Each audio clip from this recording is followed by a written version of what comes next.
ክፍል 1 ኮብላዩ ካህን። ነፍስና ስጋችን የሚያዜሙት ዜማ ህብር ካልሆነ ውበትም ስምረትም ሆነ የተቃኘ መልእክት ሊኖረው አይችልም። የሰው ልጅ አብዝቶ የሚያስበው ሁለት ነገሮችን ይመስለኛል። የመጀመሪያው ሊያገኘው የሚመኘውንና የራቀበትን፣ ሁለተኛው ደግሞ የሚሳሳለትንና እንዳያጣው የሚሰጋውን ነገር ነው ብዬ አስባለሁ። እኔም የአዳም ልጅ ነኝና አብዝቼ እጨነቃለሁ። የምሳሳለትና እንዳላጣው የምሰጋው ነገር የለኝም። የምመኘውና ላገኘው ያልቻልኩት ነገርም አለኝ። ዛሬ ከባዱን ጭንቀቴን ይበልጥ አክብጄ ልጨነቅበት ከተማዬን ሸሽቼ ሰው ከማይደርስበት ጫካ መሃል ከአንዲት ትንሽ ጅረት አጠገብ ድንጋይ ላይ ተቀምጫለሁ። ከ30 ዓመታት በላይ እዚች ምድር ላይ ኖሬያለሁ። የምፈልገውንም ለማግኘት ብዙ ወጥቼ ወርጃለሁ። ግን በመንገዴ ላይ እንዳለሁ ቢሰማኝም የተጓዝኩት ቅርብ ነው፣ ያለ መጓዝን ያህል የቀረበ መንገድ። ያሰብኩት ሩቅ ለመጓዝ ነበር። ለመድረስ ያሰብኩበት ስፍራ ከአድማሱም በላይ ርቆ ይታየኛል። አንዳንዴ ትንፋሽ ለመሰብሰብ መንገዴ ላይ ቁጢጥ ብዬ የሆነ አቋራጭ መንገድ ይኖር ይሆን እላለሁ። አቋራጭ መንገድ ገጥሞኝ ባያውቅም ብዙ የምቀናባቸው ሰዎች አሉ። አንዳንዶቹ መድረሻቸው ላይ በቀላሉ ቆመው ያየኋቸው ናቸው። ሌሎቹ ደግሞ መድረሻም ሆነ መነሻ ያላቸው ሳይመስል እጅጉን በገዘፈ ሰላም የሆነ ቦታ እንደተደላደሉ ቆመው ያገኟቸው ናቸው። ግን ሰላም አላቸው።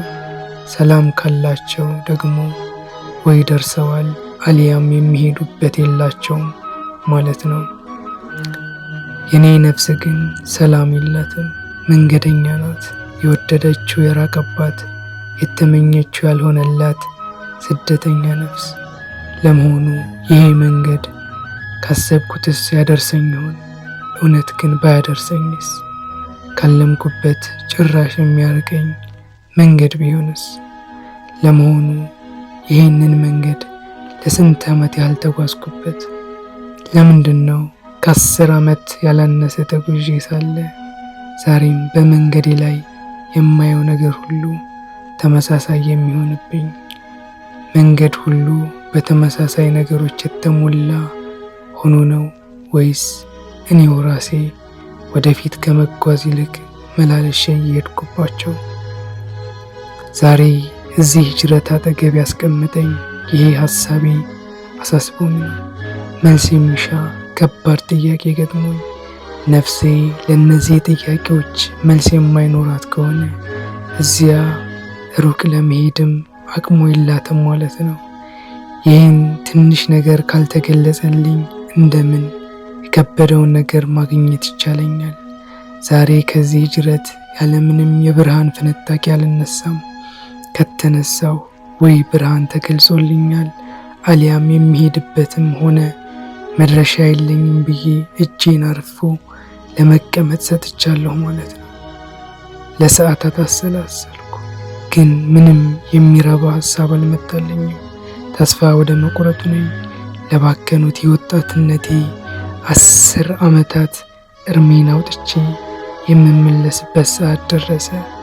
ሐዘን ይሁን ፍርሃት፣ ያለየው ስሜት ተጫነኝ። ለመሆኑ ከዚህ በኋላ እኔ ማን ነኝ? ከዚህ በፊት የገነባሁት እኔነቴስ ምን ሊባል ነው?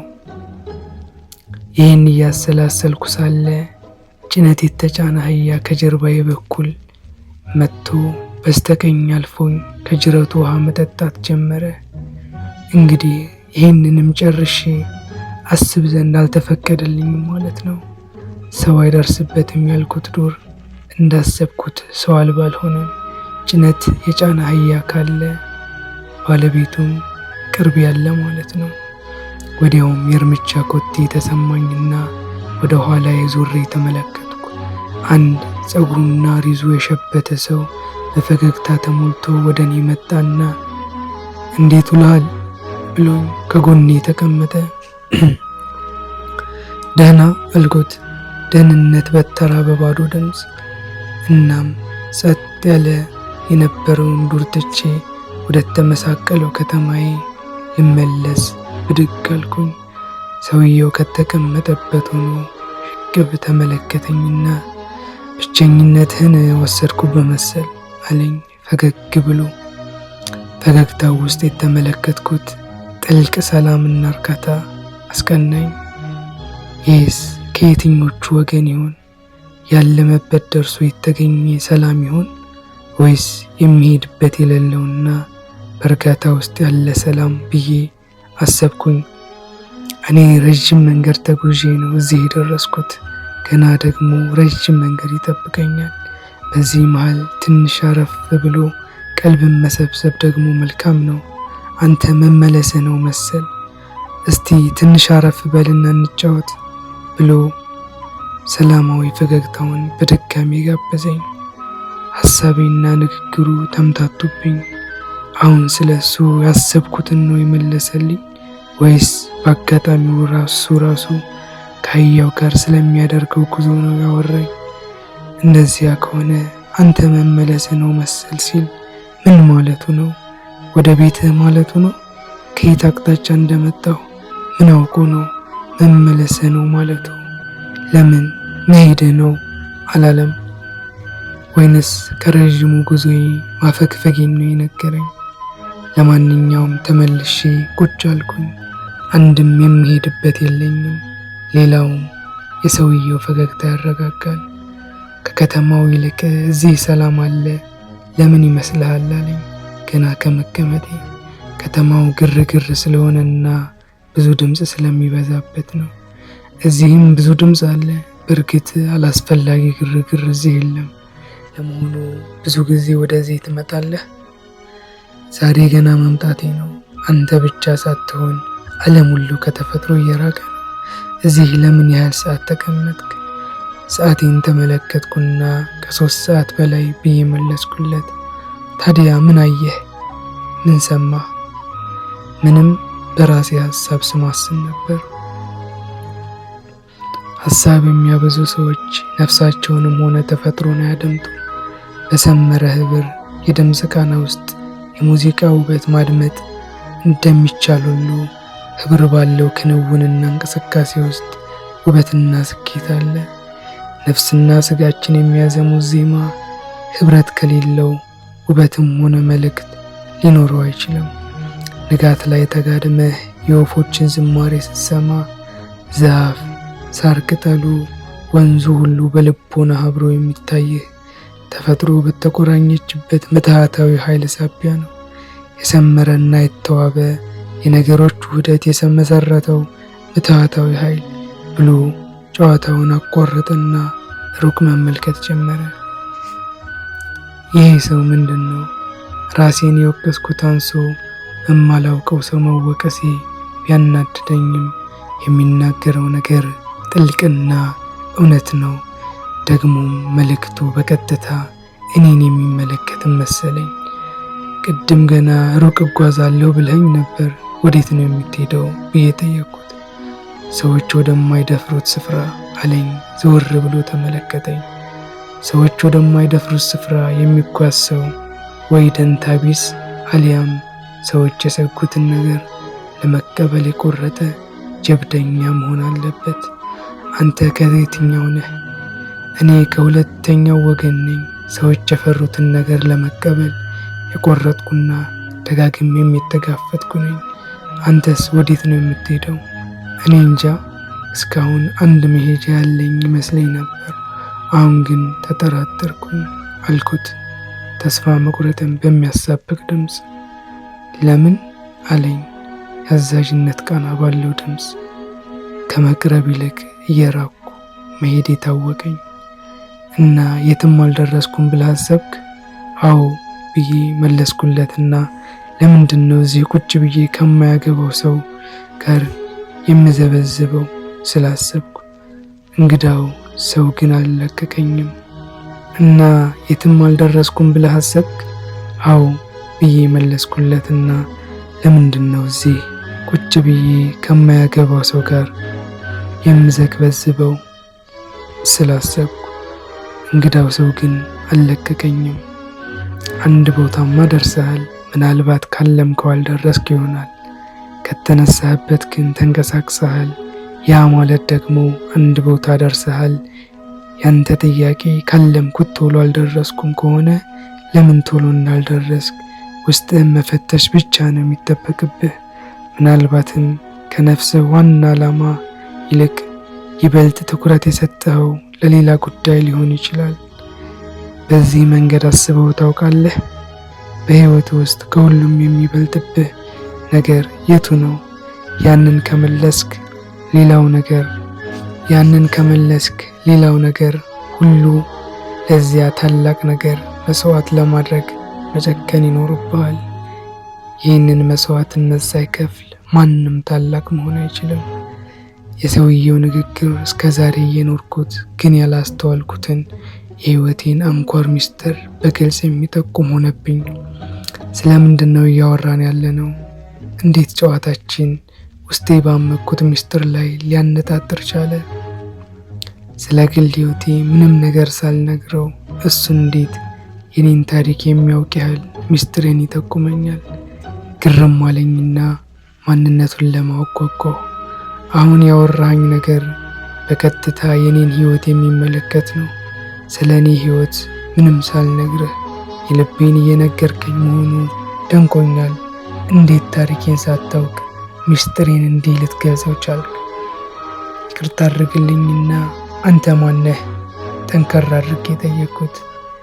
የኔን ማንነት ማወቅህ የራስን ማንነት የማወቅን ያህል እርባና የለውም። ስለ እኔ ማወቅ ከፈለክ ግን እኔ ካህን ነኝ፣ ገበሬም ነኝ፣ እንዲሁም መንገደኛ ነኝ። ዮቶር ብለህ ጥራኝ። የኔን ማንነት መጠየቅ ግን አንድ ነገር አስታወሰኝ። ብዙ ሰዎች የራሳቸውን ማንነት ከመረዳት ይልቅ የሌሎችን ማንነት በመጠየቅና በመመርመር እድሜያቸውን ያባክናሉ። እነዚህ ሰዎች የራሳቸውን የታሪክ አሻራ ትተው ከማለፍ ይልቅ ጥቂቶች ታሪካቸውን ሰርተው እንዲያልፉ መሰላል በመሆን ያገለግላሉ። ራሳቸው ሊጽፉት የሚችሉትን ታሪክ አፍንጫቸው ስር ሳለ ሌሎች ያንን ታሪክ እንዲጽፉት መረማመጃ መንገድ ይሆናሉ። እስቲ አንድ ጥያቄ ልጠይቅህ። የኢትዮጵያ ታሪክ የማን ታሪክ ነው ትላለህ? ማለት ያው የኢትዮጵያ ታሪክ ነዋ። ጥያቄው ግራ አጋባኝ። ኢትዮጵያ ማን ናት? ኢትዮጵያማ ኢትዮጵያውያን የሚኖሩባት መሬት ናት። አሁንም የጥያቄው አካሄድ ግራ አጋብቶኝ መለስኩለት። ጥያቄ ከዚህ በላይ ሰፋ ተደርጎ ሊመለስ ይችላል፣ ግን ለነጥባችን የሚሆነውን መልስ ሰጥተኸኛል። እንግዲህ የኢትዮጵያ ታሪክ ማለት በነዋሪዎቿ የተሰራ ታሪክ ማለት ነው፣ በህዝቧ። ግን ያ የተጻፈው ታሪክ በትክክል ህዝቡን ይወክላል? ጥያቄው አልገባኝም ብዬ በገረሜታ ተመለከትኩት። እንግዲያው ቁም ነገሩን እኔ ላብራራለህ። የአድዋ ድል ሲነሳ ሁሌም አብረው የሚነሱ ሁለት ስሞች አሉ፣ አጤ ምኒልክና እቴጌ ጣይቱ።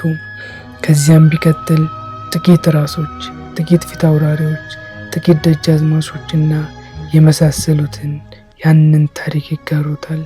የተረፈው ህዝብ ግን እንዲሁ በደፈናው ጀግና ህዝብ ተብሎ ይታለፋል። በስሙም በቅርጹም ታሪኩ ሳይጻፍ ተድፈንፍኖ ይኖራል። ያ ሁሉ ጀግና ስንት ጠላት የጣለ ያ ሁሉ የቁርጥ ቀን ጀግና ስሙ እንኳ በዚያ የታሪክ መዝገብ ላይ አልሰፈረም። ስለዚያ እኒያ ጀግኖች ጥቂቶች ለትውልድ የሚተላለፍ ታሪካቸውን እንዲጽፍ የደማቸውን ቀለም፣ አጥንታቸውን ብዕር፣ ቆዳቸውን ብራና አድርገው አልፈዋል። ያ ማለት ግን የታሪክ መዝገብ ባያውቃቸውም ወደዚች ዓለም የመጡበትን የህይወት ተልዕኮ ከግብ ያደረሱ ከመካከላቸው የሉም ማለት አይደለም። በስም ከተጠቀሱትን መሳፍንት ይበልጥ የነፍሳቸውን ጥሪ እውን ያደረጉ ጥቂት ጀግኖችም ነበሩ።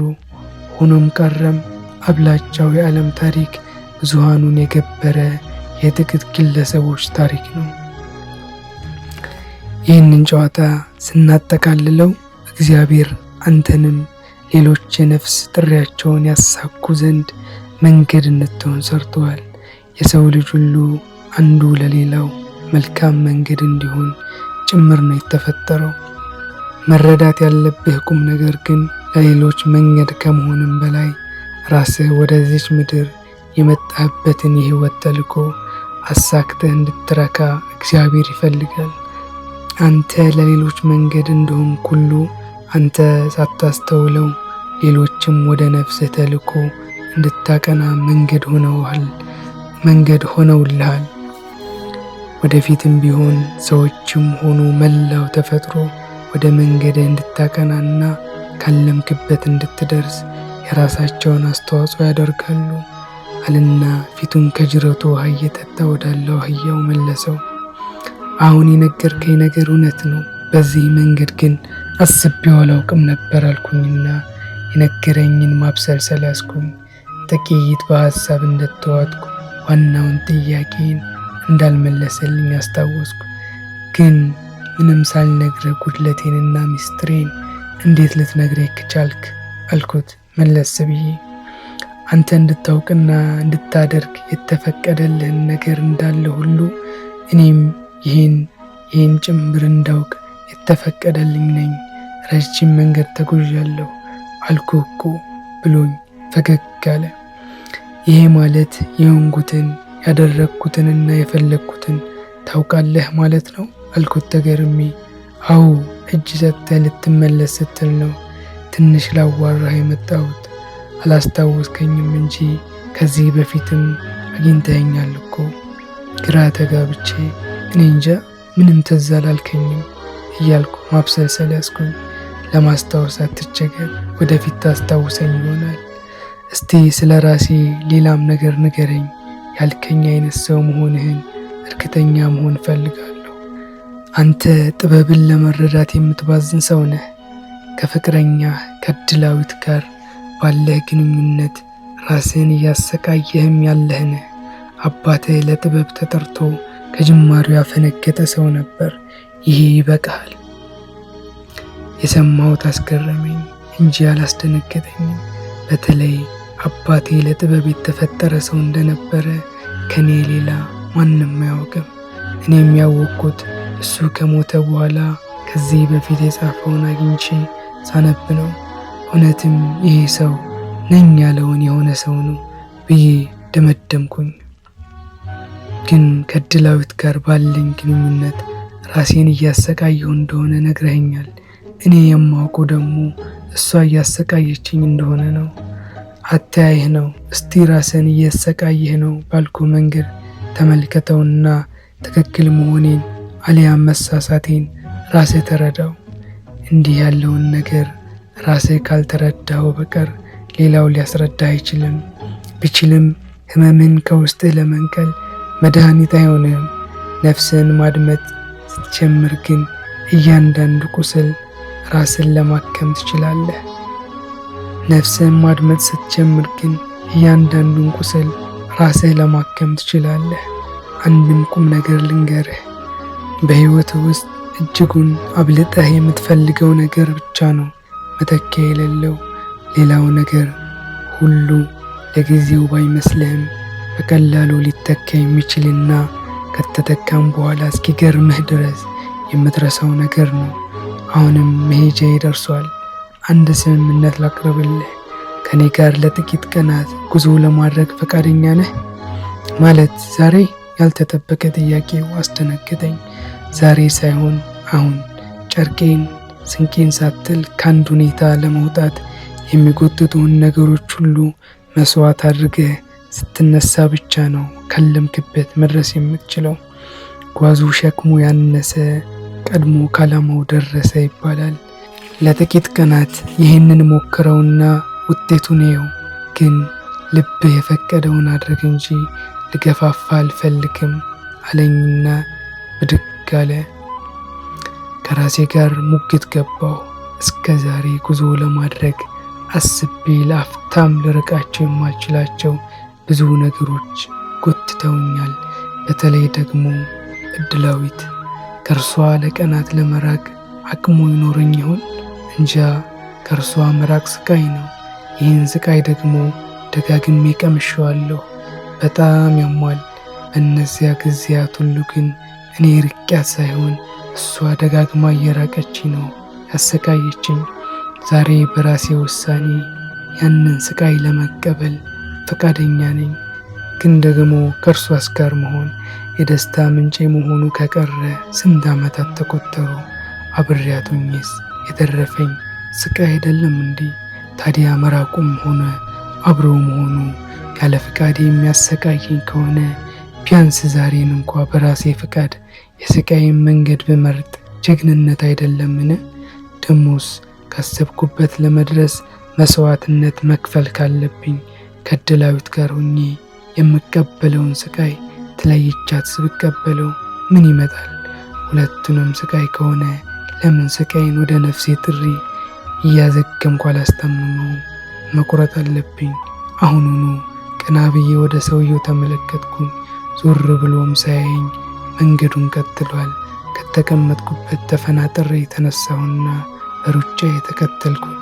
ምንም ሳልናገር ጎን ጎኑ መራመድ ስጀምር በቅድሙ ፈገግታ ተቀበለኝ።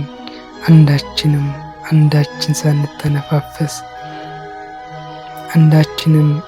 ሳንተነፋፈስ ጉዟችንን ቀጠልን።